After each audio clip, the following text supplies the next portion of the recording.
DIY lang na ano, air filter. Tingnan nyo, hindi nawawala yung tunog.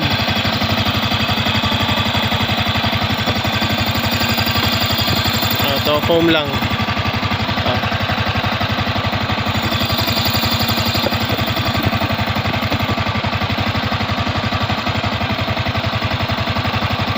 Ibig sabihin nakakasalin siya na maayos. Makapal to eh, 4 layers. Ito takip lang, pero naragbi to. May magandang pandikit to. Tinakpan ko lang para medyo maganda tignan. Tapos kapag nirevolution mo,